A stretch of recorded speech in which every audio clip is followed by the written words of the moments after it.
Naga, sebuah kata yang mampu membangkitkan imajinasi yang luar biasa. Sebuah namu yang bergema di hampir setiap peradaban kuno di seluruh penjuru dunia. Namun, jika saya meminta Anda untuk membayangkan seekor naga, gambar apa yang muncul di benak Anda? Apakah Anda membayangkan sesosok monster raksasa bersisin dengan sayap kulit seperti kelelawar yang menghembuskan api dari paru-parunya yang membara? Seekor binatang buas yang tidur di atas gunungan harta karun di dalam gua yang gelap menunggu seorang ksatria pemberani untuk menantangnya? Atau, apakah Anda membayangkan sosok yang sama sekali berbeda? Makhluk agung berbentuk ular, tanpa sayap, namun mampu menari di angkasa. Dengan sisik berkilauan seperti permata dan kumis panjang yang mengalir anggun. Sesosok dewa bijaksana yang mengendalikan hujan dan sungai. Pembawa keberuntungan dan simbol kekuatan seorang kaisar. Keduanya kita sebut Nagi. Namun mereka adalah dua makhluk yang sangat berbeda. Lahir dari dua filosofi yang berlawanan. Yang satu adalah perwujudan kekacauan yang harus ditaklukkan. Sementara yang lainnya adalah perwujudan alam yang harus dihormati hari ini. Kita akan mengungkap misteri di balik dua wajah sang naga dan memahami mengapa mereka berevolusi menjadi dua simbol yang begitu kontras. Mari kita mulai perjalanan kita di barat di sini. Naga adalah perwujudan dari kekuatan alam yang liar dan tak terkendali. Ia adalah amarah bumi yang membara dan teror langit yang gelap. Secara fisik, ia digambarkan sebagai reptil raksasa. Tubuhnya kokoh, dilindungi oleh sisik tebal yang hampir tak tertembus. Ia memiliki 4 kaki yang kuat dan sepasang sayap besar seperti kelelawar yang memungkinkannya menguasai angkasa dengan bayangan yang menakutkan. Namun, ciri khasnya yang paling ikonik adalah napas apinya, semburan api neraka yang mampu melelehkan budget dan menghanguskan seluruh desa. Api ini bukan hanya senjata. Api ini adalah simbol dari sifatnya yang merusak. Sebuah kekuatan penghancur yang tidak peduli pada peradaban manusia. Akar dari penggambaran ini ternyata sangat kuno, jauh sebelum abad pertengahan. Mitologi Mesopotamia telah menceritakan kisah Tiamat, dewi primordial berbentuk naga laut yang merupakan perwujudan kekacauan oleh dewa mertua. Nada dinian yang tertulis apa? Kali ini. Dewa atau pahlawan melawan ular atau naga kekacauan. Terus berulang. Di Yunani, ada Python yang dibunuh oleh Apollo dan Hydra yang dikalahkan oleh Herakles. Dalam tradisi Abrahamik, ada Leviathan, monster laut raksasa. Seiring dengan menyebarnya agama Kristen di Eropa, naga semakin didemonisasi. Ia menjadi simbol dari iblis itu sendiri, perwujudan dari dosa, paganisme, dan kejahatan yang harus dimusnahkan oleh iman yang benar. Kisah yang paling sempurna untuk menggambarkan peran ini adalah legenda Santo Georgios, seorang ksatria suci yang tiba di sebuah kota yang diteror oleh seekor naga. Naga ini menuntut korban persembahan, termasuk sang putri raja. Disinilah peran naga barat terkunci. Ia adalah monster pemeras, penculik, dan penguasa tiran. Santo Georgios, sebagai representasi kebaikan dan iman, akhirnya berhasil membunuh naga tersebut dan menyelamatkan sang putri. Cerita ini menjadi arketipe. Naga barat adalah rintangan terakhir.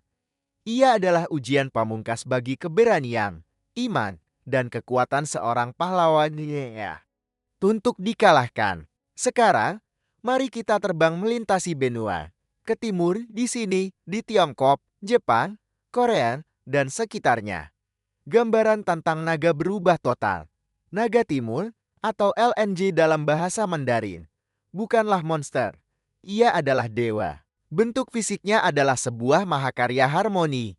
Ia adalah gabungan dari 9 hewan yang berbeda. Tubuhnya seperti ular, sisiknya seperti ikan koi, cakarnya seperti elang, tanduknya seperti rusa, dan wajahnya memiliki kumis panjang yang anggun. Ia tidak memiliki sayap, namun ia terbang dengan kekuatan sihir, menari di antara awan seolah ia adalah bagian dari angin itu sendiri. Berbeda dengan sepupunya di barat yang menyemburkan api, naga timur adalah penguasa air. Ia tinggal di lautan, sungai, dan danau, atau di istana kristal di dasar samudera. Ia mengendalikan hujan, banjir, dan badai. Kehadirannya bukanlah pertanda kehancuran, melainkan pertanda kehidupan. Hujan yang ia turunkan menyuburkan tanah dan memberikan panen yang melimpah. Secara filosofis, naga timur adalah perwujudan dari konsepian. Energi maskulin dari surga. Ia adalah simbol kekuatan, keberuntungan, kebijaksanaan, dan kemakmuran. Ia bukanlah makhluk yang tamak. Sebaliknya, di cakarnya seringkali ia membawa sebuah mutiara menyala, simbol dari kebijaksanaan, kekuatan spiritual, dan kemakmuran yang siap ia berikan kepada mereka yang pantas. Karena itulah, naga menjadi simbol tertinggi bagi Kaisar Tiongkok, Sang Putra Langit. Ada banyak sekali kisah tentang kebaikan naga. Salah satu yang paling terkenal adalah tentang 4 Raja Naga. Dahulu kala, Tiongkok dilanda kekeringan hebat, manusia menderita, dan kelaparan. Melihat ini, 4 naga yang menguasai lautan merasa iba. Mereka terbang ke langit dan memohon kepada Kaisar Jeo untuk menurunkan hujan. Namun, permohonan mereka diabaikan. Tidak tega melihat penderitaan manusia, keempat naga itu melakukan tindakan nekat. Mereka menyendok air laut dengan mulut mereka, lalu terbang tinggi dan menyemburkannya ke daratan seperti hujan buatan. Tindakan ini menyelamatkan manusia, namun membuat Kaisar Giok murka. Sebagai hukuman, ia menjebak keempat naga itu di bawah 4 gunung selamanya. Namun, keempat naga itu, bahkan dalam hukumannya, tetap ingin mengabdi pada manusia. Mereka mengubah diri mereka menjadi 4 sungai terbesar di Tiongkok, yaitu Yangtze, Yellow River, Amur, dan Pearl River. Mengalir selamanya untuk menghidupi daratan. Kisah ini menunjukkan inti dari naga timur, pengorbanan, kebijaksanaan, dan hubungan simbiosis dengan kemanusiaan. Jadi, disinilah kita melihat perbedaannya secara gamblang. Naga barat adalah representasi dari manusia melawan alam. Ia adalah kekuatan alam yang liar, primal, dan harus ditaklukkan agar peradaban bisa berdiri tegak. Ia adalah monster di luar gerbang yang harus dibunuh oleh seorang pahlawan. Sementara itu, naga timur adalah representasi dari manusia hidup dalam harmoni dengan alam. Ia adalah alam itu sendiri. Kekuatan sungai, hujan, dan langit.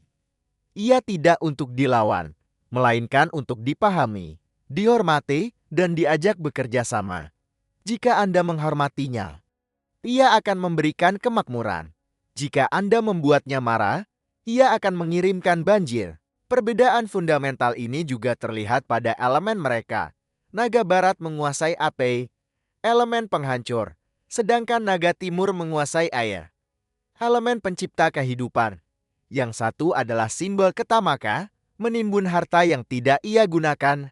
Yang lain adalah simbol kemurahan hati, membawa mutiara kebijaksanaan dan hujan yang menghidupi. Kedua arketip naga yang kuat ini terus hidup dan berkembang biak di dunia modern kita. Terutama dalam budaya pop, naga barat, dengan segala kengerian dan kekuatannya, tetap menjadi favorit dalam genre fantasi. Kita melihatnya pada sosok Smaug yang cerdas dan tamak dalam The Hobbit.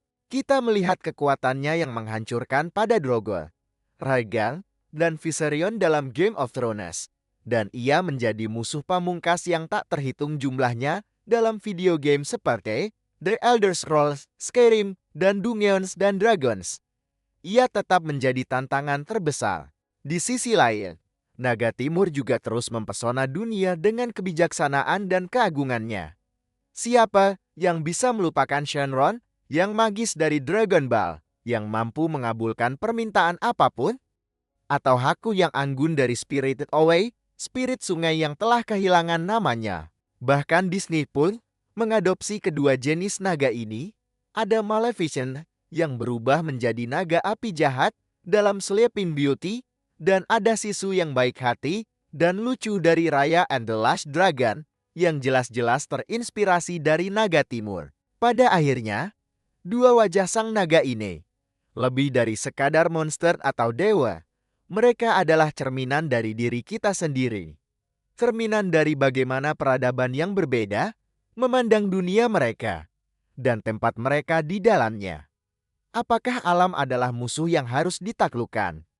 Atau mitra yang harus dijaga keseimbangannya? Jawaban dari pertanyaan itu mungkin tersembunyi dalam tatapan mata seekor naga.